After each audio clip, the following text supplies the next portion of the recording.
Bismillahirrahmanirrahim. Assalamualaikum warahmatullahi wabarakatuh. Allahumma shalli ala sayyidina Muhammad wa ala alihi wa sahbihi wa dzurriyyatihi wa man nabi wa ummatihi ajmain. Rabbi zidni ilma warzuqni fahma. Rabbi shrah li sadri wa yassir li amri wahlul 'uqdatam min lisani yafqahu qawli. Amin ya rabbal alamin. Pada hadirin peserta kuliah ilmu kesehatan hewan dan peternakan yang saya hormati, pada kesempatan hari ini saya Daerah Muhammad Burhan pada hari ini tanggal 29 Oktober tahun 2024 saya akan menyampaikan tentang obat cacing untuk sapi, kambing, domba. Albenmer C12,5%. Obat cacing ya.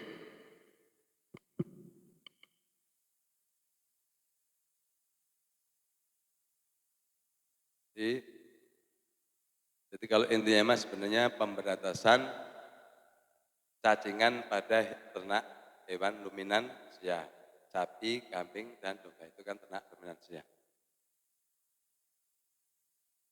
Kalau judul di YouTube ya bolehlah obat cacing itu aja biar gampang ya. Albenmer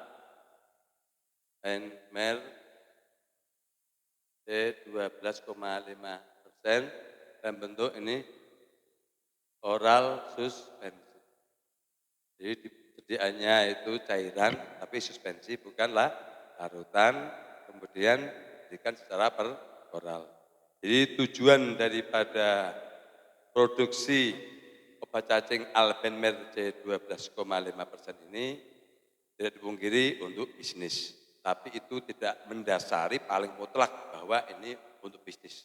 Tapi ada nilai daripada yang disampaikan oleh Mayer bahwa nilai kepedulian untuk yang pertama kali memberikan edukasi atau pendidikan kepada masyarakat betapa pentingnya pemberantasan obat cacing. Yang kedua, setelah pendidikan atau edukasi kepada masyarakat, kan tidak cukup dengan pendidikan, tapi dengan sebuah action atau tindakan yang nyata, pemberian obat cacing. Maka daripada itu, dengan tujuan itu akhirnya kita Mayer Laboratories memproduksi obat cacing Albenmer C12,5%.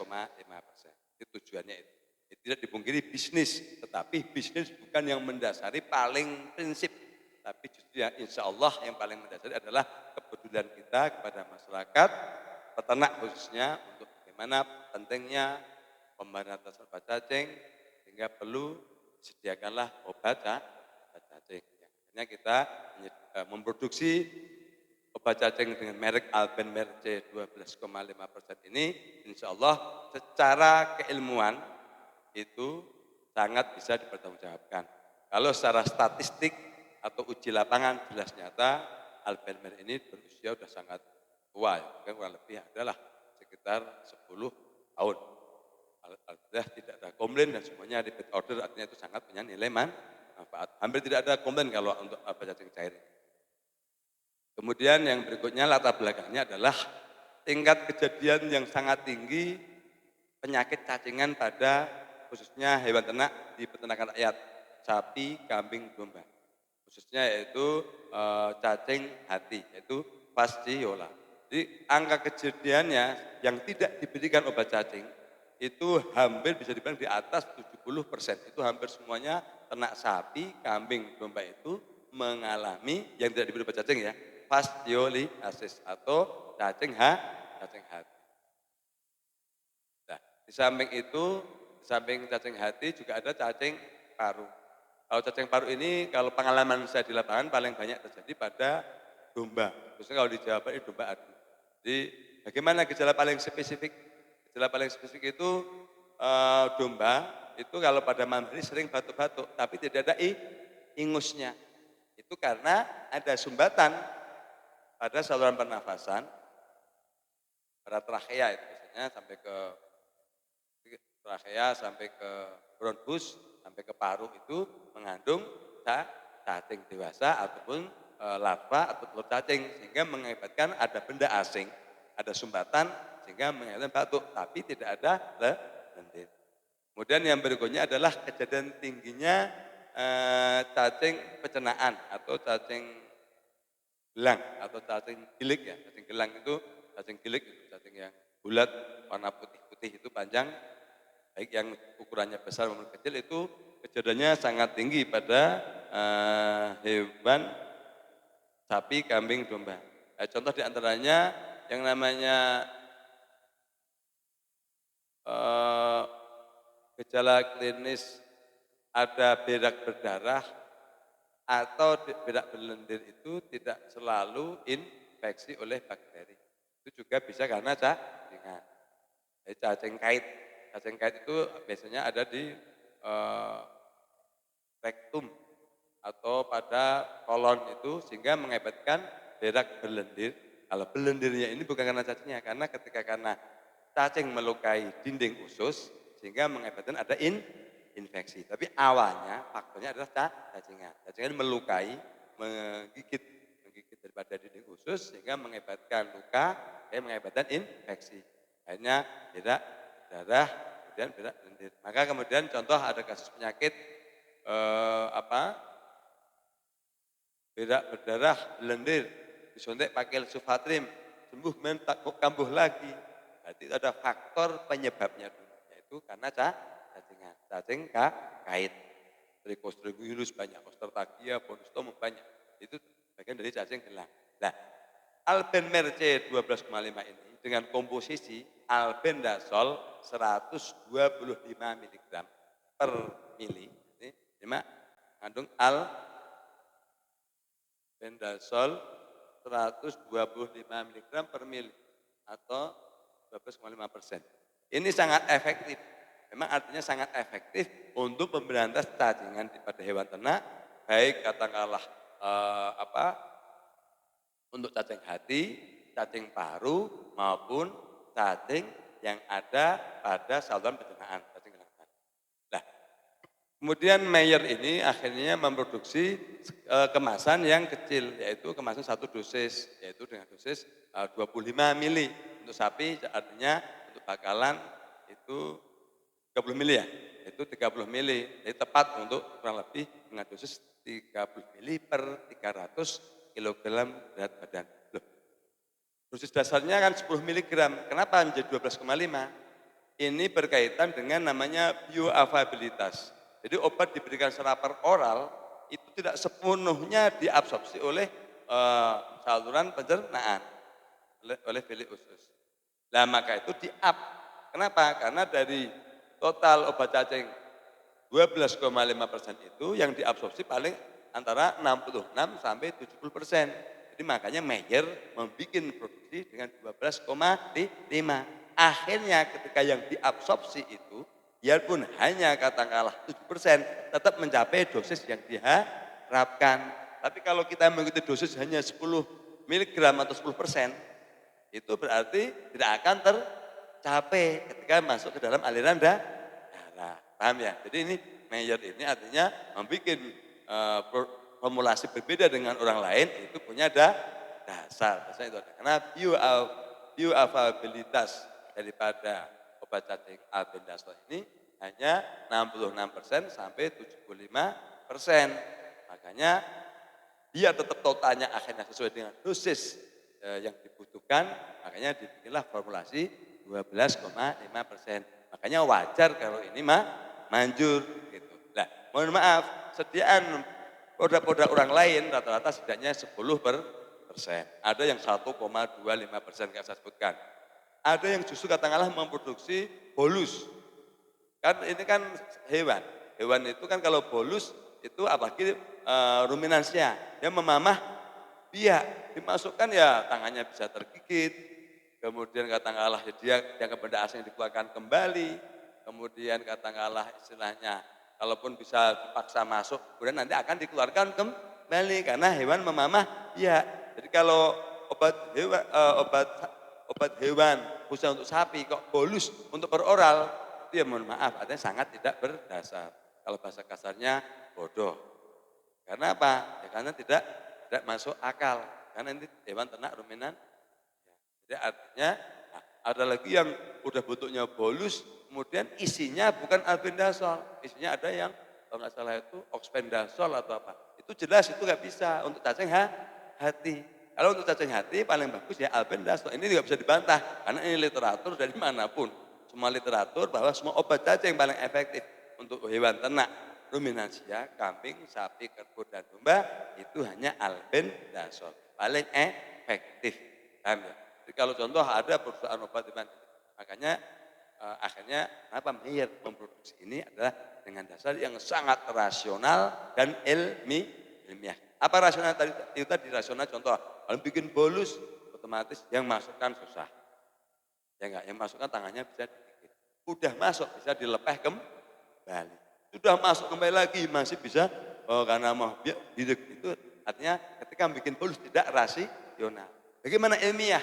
Ilmiahnya adalah ini adalah albendazol berdasarkan literatur dari tahun dulu tahun 60-an sampai sekarang itu albendazol ini obat cacing paling efektif untuk ternak hewan.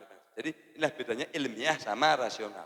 Kalau rasional itu sesuatu yang bisa ditangkap oleh nalar dan hati kita secara mudah.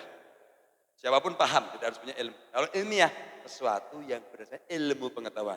Ilmu pengetahuan itu adalah sesuatu yang telah diuji, diteliti secara ilmiah, secara objektif. Tapi belum tentu rasional menurut orang biasa, tapi akan rasional menurut orang ilmuwan. Paham ya? Itulah bedanya ilmiah sama rasional. Jadi ini ya rasional, ya ilmiah. Inilah Albenmer C12,5. Nah, termasuk tadi katakanlah kenapa 12,5%. Ini ya ilmiah, ya rasional. Apa ilmiahnya? Ilmiahnya adalah dosis daripada albendazol per kilogram berat badan untuk sapi itu 7,5 mg sampai 10 mg kilogram berat badan.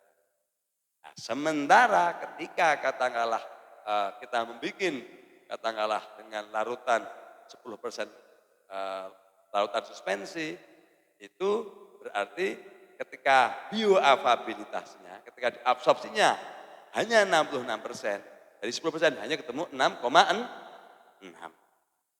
Ada tidak tercapai dosis sesuai dengan teori secara ilmiahnya.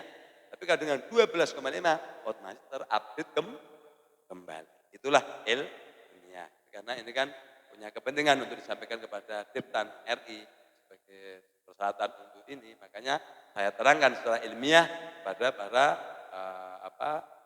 ahli, para ahli Diptan RI. Jadi apa yang nanti khawatirnya ditanyakan, ini sudah saya jawab secara ilmiah dan rasional. Insya Allah tidak bisa ditolak. Karena saya akan bisa menunjukkan ilmiah rasionalnya baik dengan literatur maupun dengan akal sehat. Nah, kemudian komposisi sudah, indikasi sudah, kemudian dosis. Dosis daripada Albenmer C12,5% ini ya dosisnya mah sama dengan yang 10%. Karena kan untuk mencadangi tadi ketika bioavailabilitasnya hanya 66%. Jadi dosisnya itu adalah kalau untuk kambing domba itu hanya cukup 1 mili per 10 kg berat badan. Itu kalau kambing domba atau 1 mili per 10 kg berat badan. Jadi kalau kemudian kalau bakalan itu beratnya 30 kilo, itu berarti kan cuma 3 mili. 3 mili per 30 kg berat badan. Kemudian obat cacing Meyer tadi, anggap aja RP berapa harganya? 30 ribu HET ini ya, per 30 mili. Berarti hanya berapa harganya? Hanya Rp300. Berapa? Hanya Rp 100 ya? Rp 1.000 ya? Dicoret Rp 1.000 per mili ya? Benar ya? Nah, hanya Rp 1.000 per mili. Artinya domba ini hanya membutuhkan Rp 3.000 ya per 30 kilo per 1 ekor. Artinya ketika punya 10 ekor ini hanya butuh uang 30.000 ribu. Terus apa keuntungannya dari pemberian obat cacing ini?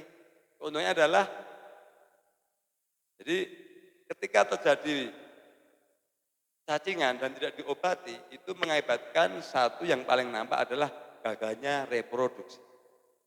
Jadi reproduksi, jadi gagal di anak itu. Jadi artinya siklus estrus tidak normal. Kenapa? Karena fungsi organ reproduksi dan hormonnya tidak bekerja dengan baik. Kenapa? Karena kurang nutrisi. Karena nutrisinya dihisap oleh cacing. Gagal reproduksi. Nah, kalau seandainya katakanlah seharusnya kalau domba itu setahun 2 kali misalnya. Hanya cuma sekali saja. Udah sekali beranak dia 2 ekor padahal. Anggap aja satu anak proses Rp200.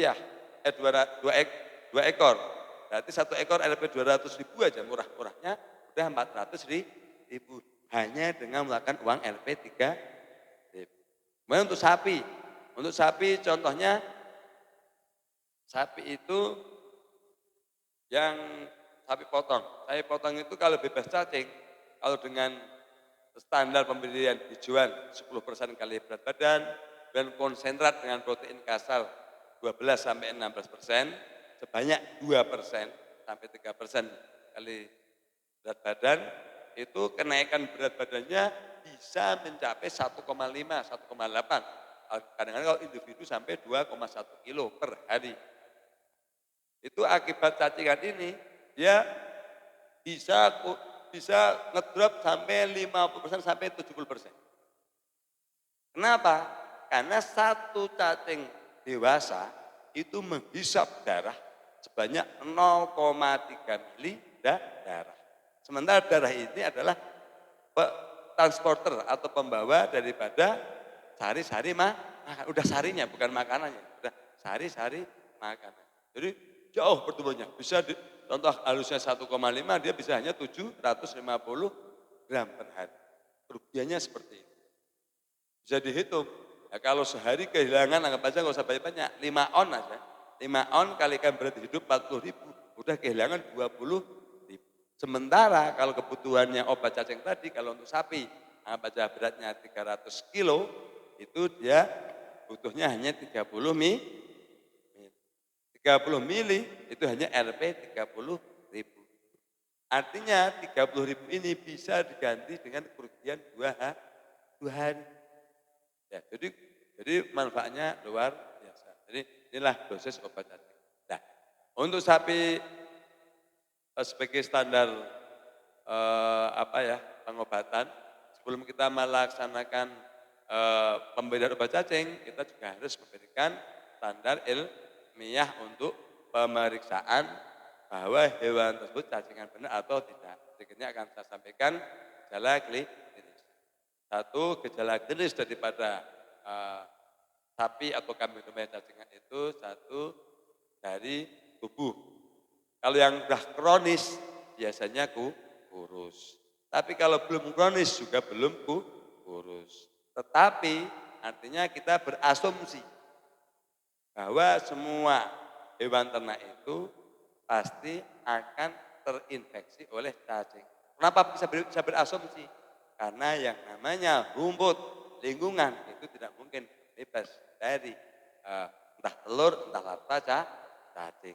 Jadi kita berasumsi tapi rasional dan ilmiah. Jadi ketika katakanlah suatu hewan belum dikasih obat cacing, kita berasumsi bahkan pasti di dalam tubuhnya mengandung cacing. Ya. Maka dan kalau yang berikutnya adalah kalau udah kronis ada gangguan reproduksi. Bagaimana paling nampak? Biasanya gejala birahinya tidak normal. Gejala birahinya tidak normal. Contoh kalau sapi itu normalnya per 21 hari. Kadang-kadang birahi, kadang-kadang enggak. Kadang-kadang hanya muncul gejala birahinya tapi tidak ada ovulasi, tidak ada leleran yang muncul. Kemudian ketika diinseminasi atau dikawinkan susah hamil atau susah puting. Kemudian setelah itu tengkuk. Ini biasanya kalau sapi nampak bulunya berdiri. Dan cenderung kalau dipegang aja rontok ke tangan. Ini ada ketombean, pada tengkuk itu adalah kemudian cenderung kusam, bulu itu kusam, tidak mengkilat. Makanya nanti indikasinya itu ketika katakanlah setelah diberi obat cacing, itu jarak 2 minggu biasanya bulunya mulai ganti, mulai klimis gitulah. Itu udah hafal lah kalau orang orang peternakan udah hafal. Jadi bulunya mulai klimis. Jadi enggak kusam bulunya. Jadi bedakan kotor sama kusam, beda. Tapi biarpun katakanlah istilahnya kotor, kalau klimis mah dia klimis. Jadi bulunya cenderung mengkilat kalau bebas dari cacing. Tapi faktornya tidak hanya katakanlah untuk karena pemberian obat cacing. Makanya kan idealnya yang namanya hewan ternak selama cacingan itu dia kan malnutrisi, kekurangan gizi. Jadi makanya bulunya kusam. Maka setelah pemberian obat cacing dianjurkan diberikan vitamin dan mineral. Khususnya vitamin A, D, 3. Kemudian kalau mineralnya yaitu yang anti anemia, pembentuk sel darah merah. Contoh ferrum, koper, kobal, vitamin B12. Ini penting. Kalau vitamin A, D3, E. Kalau dalam makanya kalau premik itu bagus, akan lama 2 minggu itu bulu akan klinis. Kalau di Mayer itu ada namanya Primavit ya. Itu 2 minggu bulu nampak klimis. Jadi setelah mendapat cacing langsung hari berikutnya diberikan Primavit nanti. Jadi bulu itu kelihatan mengkilat klimis. Itulah indikator obat cacing itu efektif dan mineral vitamin itu efektif. Tapi tetap secara makro pemberian pakan yang ideal. Jadi itu tadi pakan yang ideal adalah konsentrat, pertama rumput dulu. Kan rumput ini kan lengkap, ada air, ada serat, ada karbohidrat, ada protein. Untuk rumput hijau 10% kali berat dan kemudian konsentrat dengan protein kasar 12 12%. Konsentrat yang benar itu. Maksimal kalau ruminansia 16%. Itu kemudian diberikan itu per 24 jam ya. Jadi artinya contoh bobot 300 kilo, berarti kan rumputnya 30 kilo. Bagi 2, pagi sama konsentrat contohnya 2%, kalikan 30 ke 6 kilo, pagi 3 kilo, sore 3 kilo. Dan itu pun artinya istilahnya cara pemberian yang benar. Jangan konsentrat dulu, tapi rumput dulu. Jadi intinya pondasi dulu, pondasi secara alaminya itu adalah ya makanannya adalah rumput. Jadi tidak akan muncul permasalahan indigesti atau gangguan pencernaan. Jadi itulah demikian penyampaian dari saya dari Muhammad Burhan tentang obat cacing Albendmer C12,5% dalam rangka untuk memberantas cacingan pada hewan ternak, ruminansia, sapi, kambing, dan domba. Semoga bermanfaat dan semoga pada pihak Deptan RI bisa diterima. Dan jika ada suatu masukan, insya Allah kami membuka dengan lapang dada selama masukan itu memang ilmiah, rasional, dan membangun serta bermanfaat. Billahi taufiq hidayah. Wassalamualaikum warahmatullahi wabarakatuh.